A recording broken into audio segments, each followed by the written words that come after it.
¿Cómo andan? Bueno, voy a leer, hoy tengo clase de glándula suprarrenal, así que algo ya había leído, creo al principio, no me acuerdo cuándo fue, pero bueno, lo vamos a leer del 3 Guerres, así que bueno, espero que puedan seguir la lectura conmigo y que les sirva. Bueno, glándulas suprarrenales. Introducción. Las glándulas suprarrenales son un par de estructuras piramidales que cubren la parte superior de cada riñón. Están constituidas por una corteza y una médula, recubiertas por una cápsula de tejido conectivo. Ambas zonas son dos tejidos endocrinos distintos, con diferente origen embrionario. La corteza procede del mesodermo y segrega hormonas esteroideas, mientras que la médula deriva del neuroectodermo y segrega catecolaminas.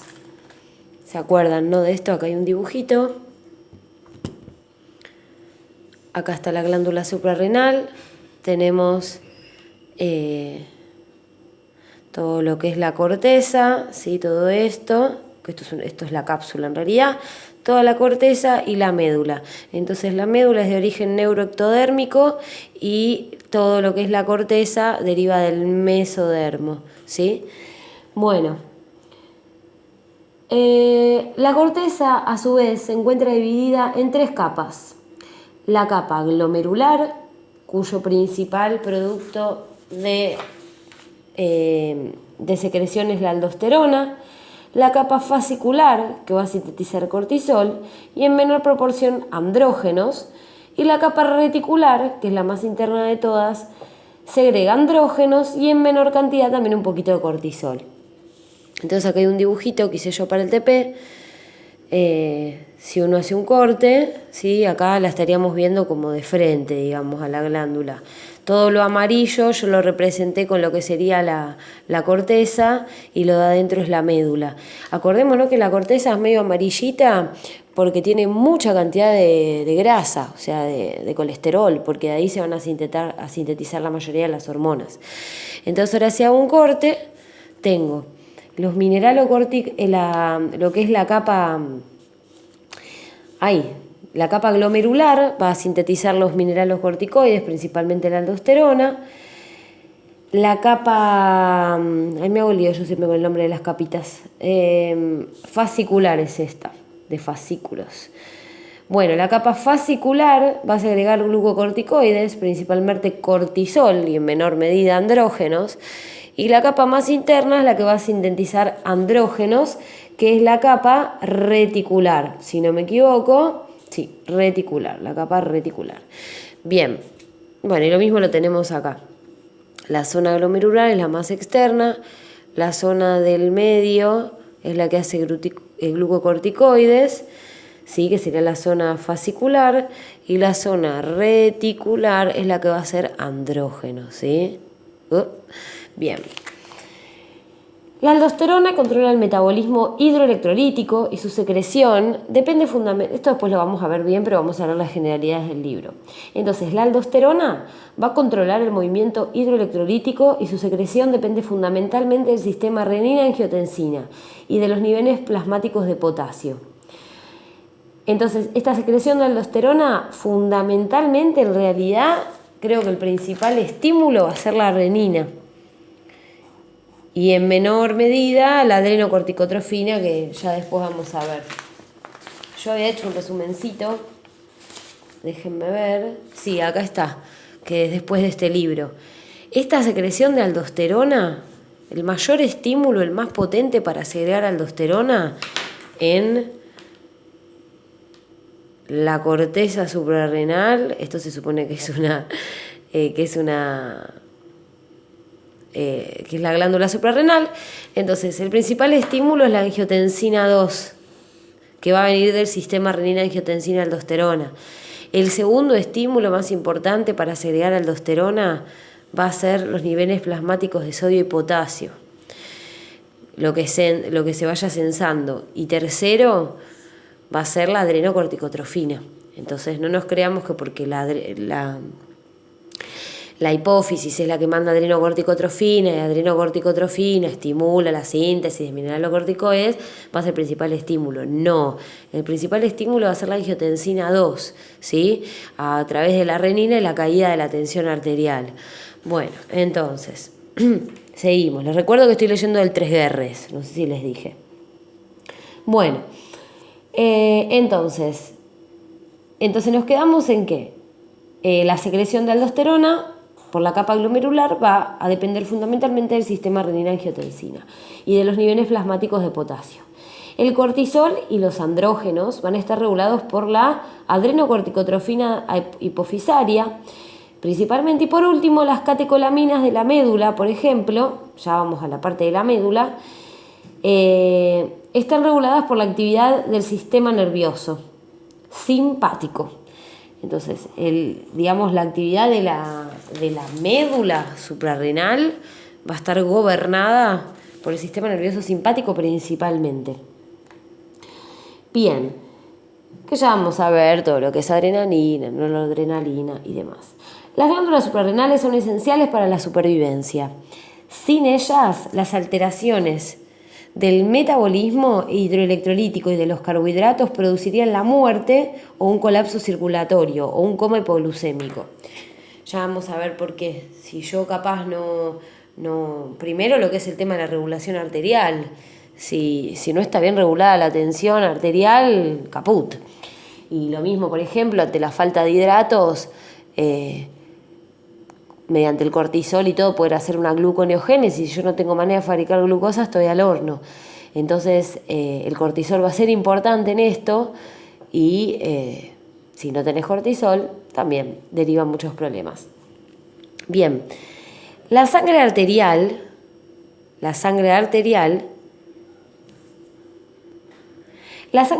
penetra en la parte externa de la corteza, donde fluye hasta la médula, en tanto que la sangre venosa es drenada por una única vena central en la médula.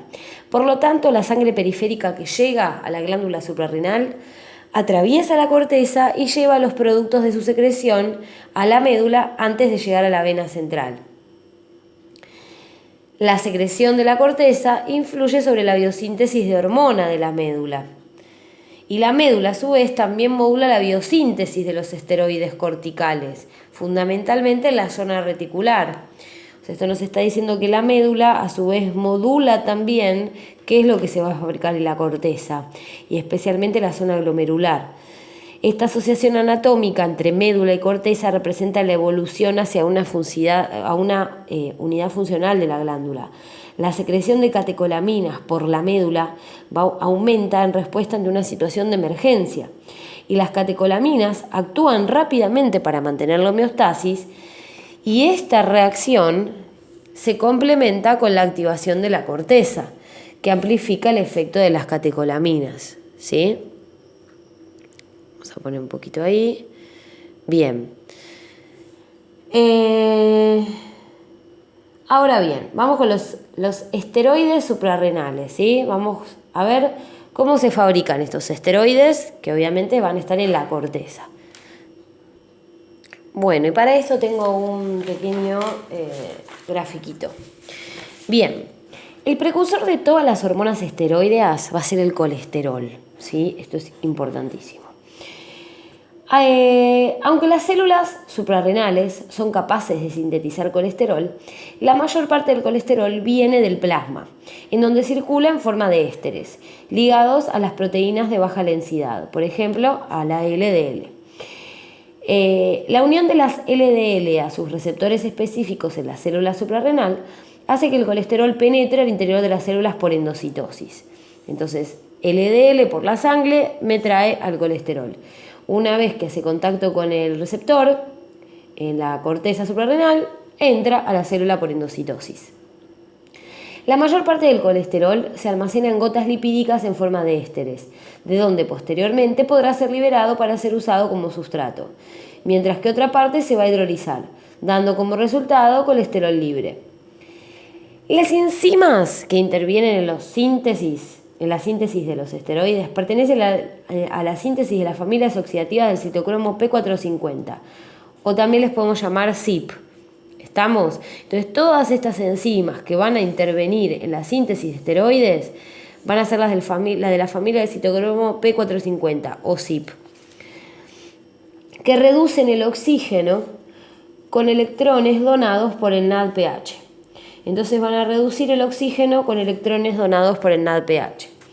La reacción limitante en la biosíntesis de esteroides es el paso del colesterol a la pregnenolona, que se va a realizar en la mitocondria de las células.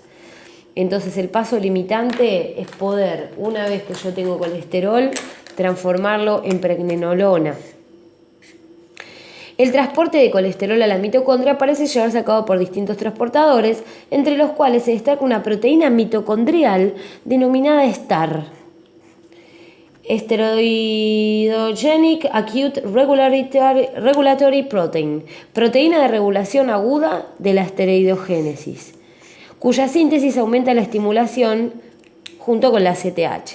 Entonces, que yo pueda llevar colesterol a la mitocondria para empezar a fabricar esteroides suprarrenales, voy a necesitar de varios transportadores, y el principal es la proteína STAR, proteína de regulación aguda de la esteroidogénesis, que en la medida que se fabrica adrenocorticotrofina, esta se va a estimular. La conversión de colesterol a pregnenolona comprende 3 etapas. 2 hidroxilaciones en la posición 20 en la 22. Bueno, esto lo paso rápido porque es más de bioquímica, por lo menos la parte bien específica. 2 hidroxilaciones en la posición 20 y 22, la escisión de la molécula entre los carbonos 20 y 22, formándose pregnenolona y ácido isocaproico. Estas reacciones se llevan a cabo por una enzima, la CYP11A1, localizada en la membrana interna de la mitocondria. Entonces, acá me parece importante. Yo voy a poner acá en el grafiquito que tengo que a partir de colesterol vamos a ir haciendo los diferentes síntomas en síntesis. Acá pondría antes que nada a la proteína, a la enzima o proteína STAR, ¿sí? Que va a ser súper importante para que el colesterol ingrese en la mitocondria. ¿Sí? Esa es una mitocondria. Bien.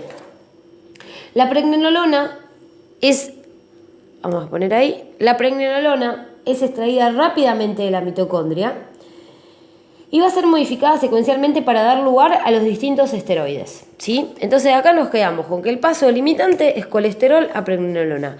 Una vez que hice la pregnenolona, ahí rápidamente va a salir y va a ir a distintos caminos, que es lo que vamos a ver ahora. Bueno. Ahí estamos. Bueno, esto es medio lío. Yo lo hice un poquito más acá, ahora les voy a mostrar, lo voy a ir leyendo. Bueno. En el retículo, una vez que la pregnenolona está en el retículo endoplasmático, vamos a ponerlo ahí. Una vez que la pregnenolona está en el retículo endoplasmático, puede sufrir 2 conversiones. La primera es el paso a progesterona, reacción realizada por una enzima que se llama 3-beta-hidroxiesteroideo deshidrogenasa. 3-beta-hidroxiesteroideo deshidrogenasa, produciéndose la deshidrogenación en la posición 3 y la isomerización del doble enlace en la posición 5 o 6 y en la 4-5.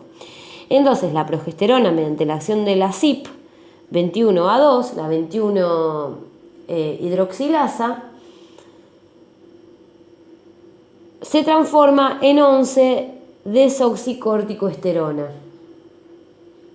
Bien, en la zona glomerular, a diferencia de las otras zonas, existe la enzima CYP2.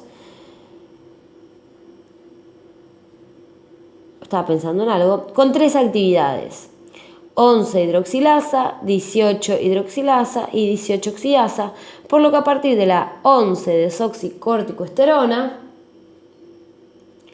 se forma la aldosterona en la zona glomerular. La síntesis de esta enzima va a depender de la angiotensina 2 y del potasio. Entonces, Acá tengo un poquitito más fácil, tenemos el colesterol. El colesterol va a venir una desmolasa, va a transformarlo en pregnenolona. Ahí va a venir esta enzima, que es la 3-beta hidroxideshidrogenasa. Ay, se me olvido los nombres. La 3-beta hidroxiesteroide deshidrogenasa, que me la va a transformar en progesterona. La progesterona, ¿sí?, se va a transformar por la 21-hidroxilasa, que me faltó poner acá, porque tienen distintos nombres según la bibliografía que busques, como son del citocromo P450. La 21-hidroxilasa me va a transformar a la progesterona, que venía de la pregnenolona, en 11-desoxicórticoesterona. Acá hay una enzima importante que a esta enzima se le dice DOC también, que la DOC es la que me va a convertir la 11-desoxicórticoesterona en corticoesterona. Y luego la corticoesterona se va a transformar en aldosterona. Todo esto va a pasar en la capa glomerular, ¿sí? Entonces, pregnenolona, progesterona. A la progesterona va a venir la 21-hidroxilasa y la va a transformar en 11-desoxicórticoesterona. Y luego esta se va a transformar directamente en corticoesterona por la enzima DOC, y la corticoesterona finalmente se va a transformar en aldosterona, ¿sí? Esta enzima también se le llama CYP11B2, o también podemos decir que es la aldosterona sintasa, más fácil. Aldosterona sintasa. ¿Estamos? Bien, seguimos. Bueno, dice, en la zona fascicular y en la zona reticular, ¿sí?, cada vez más interno, existe una enzima que se llama CYP17, con actividad 17-hidroxilasa y 17-20-liasa. En dichas zonas, la pregnenolona se convierte en 17-OH-pregnenolona. ¿Sí? Estamos acá en el grafiquito. Esta pregnenolona, por la CYP17, que va a estar acá, se va a poder transformar en 17-OH-pregnenolona. ¿Sí? Bien, entonces dice, se convierte en 17-OH-pregnenolona mediante la hidroxilación en el carbono 17. Para la biosíntesis de cortisol, las siguientes hidroxilaciones se van a ir realizando en el carbono 21 y 11 por acción de las enzimas CYP21A2, CYP1121, enzima esta última muy similar a la aldosterona sintetasa, pero dotada de actividad 11-hidroxilasa. Conforme avanza la zona reticular hacia la fascicular, también se observan diferencias en las actividades enzimáticas. Pero en sí vamos a quedarnos primero con esto. Entonces viene la CYP17 en la pregnenolona, me genera 17-OH-pregnenolona. Después otra vez va a actuar otra enzima que es la 17... ¿Cómo se llamaba esta enzima? Esperen. La 3-beta. Sí, la 3-beta hidroxiesteroide deshidrogenasa otra vez, la misma que actúa acá. La 3-beta otra vez está acá y me la va a transformar en 17-OH progesterona. Entonces de pregnenolona a progesterona otra vez y de acá a 11-desoxicortisol y después a cortisol, ¿sí? El paso importante acá es la CYP1-beta1. Acordémonos también que a partir de la progesterona que venía en realidad de la pregnenolona, de como si yo fuera a hacer aldosterona, acá cuando fabrico progesterona, también directamente la puedo llevar este paso a fabricar cortisol, ¿sí? Más que nada esto se va a dar en la capa fascicular. Bueno, entonces, ahora bien, vamos a qué pasa a su vez que yo tengo pregnenolona, ¿no? Puedo transformarla en 17-OH-pregnenolona y después venir a hacer cortisol. Pero ahora, ¿qué pasa si yo estoy en la zona reticular, en la zona más interna, donde fabricaba andrógenos? ¿Qué es lo que va a pasar? Dice, la hidroxilación en el carbono 17 de la pregnenolona permite la actividad de una enzima que es la 17-20 liasa, ¿sí? De la CYP17, y hace que extraiga la cadena lateral de carbono 17 formándose de hidroepiandosterona.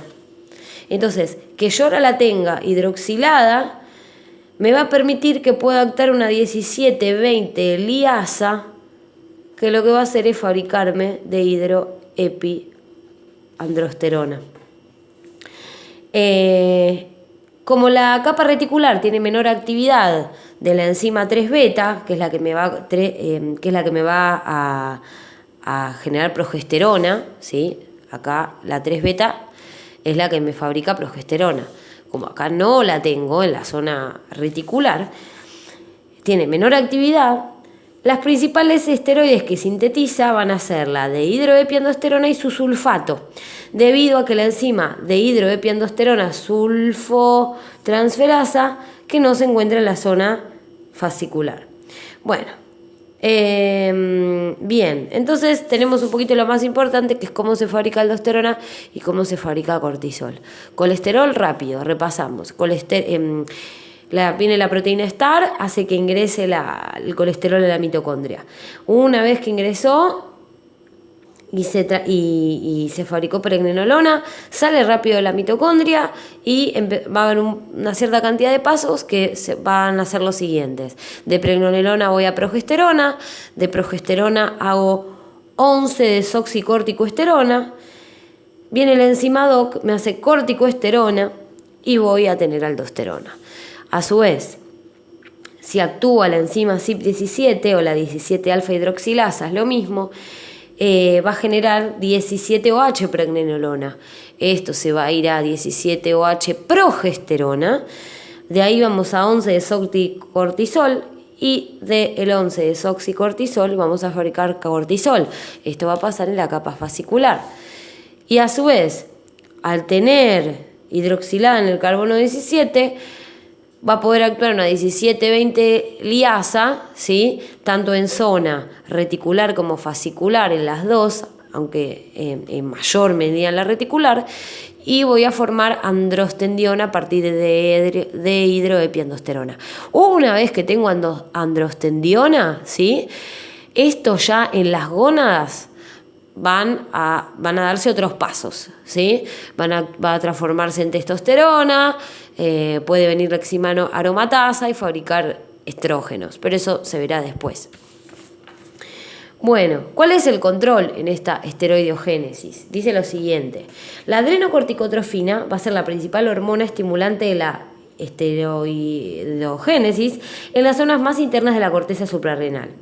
Es decir, que la secreción de cortisol y andrógenos suprarrenales, o sea, la ACTH va a ser la responsable de esta síntesis de esteroides, de hormonas esteroides, más que nada en las zonas más internas.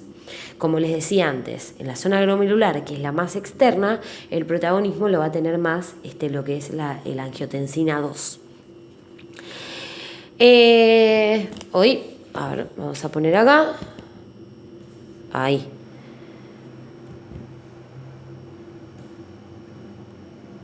Tenemos la unión de ACTH a su receptor de membrana produce el aumento de los niveles de AMP cíclico y la activación de una proteína quinasa, activándose el paso de colesterol a pregnenolona.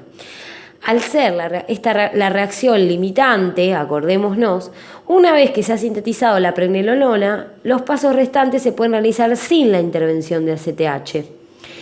La ACTH aumenta la captación de colesterol plasmático. La actividad de la colesterol estearasa facilita el transporte de colesterol a la mitocondria y su unión a la enzima CYP11A1. Entonces, ¿qué hace la ACTH? Aumenta la captación de colesterol plasmático. La actividad de la colesterol estearasa facilita el transporte de este colesterol a la mitocondria y la unión a la enzima CYP11A1. CYP11A1, déjenme ver que no me acuerdo si era el nombre de la proteína STAR. No, acá no está. Acá está. No, era otra. Estas acciones, entonces teníamos que el transporte de colesterol en la mitocondria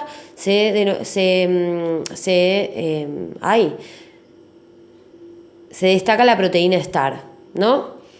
Cuya síntesis aumenta ante la estimulación de ACTH. La conversión de colesterol a pregnenolona depende de 3 etapas, bla, bla, bla. Y estas reacciones se llevan a cabo por una enzima que es la CYP11A1. Ah, ahí está. Bien, perdón, pero yo voy leyendo con ustedes y hay cosas que las voy razonando ahora. Entonces, bueno, ahí quedó el paquete de yerba. Bien, entonces tenemos que una de las cosas que va a hacer la ACTH es que se una también a la enzima CYP11A1 que va a llevar a cabo todos los procesos de colesterol. Cuando el estímulo con ACTH se prolonga, hay también un aumento en la síntesis de ARN mensajero y de varias enzimas.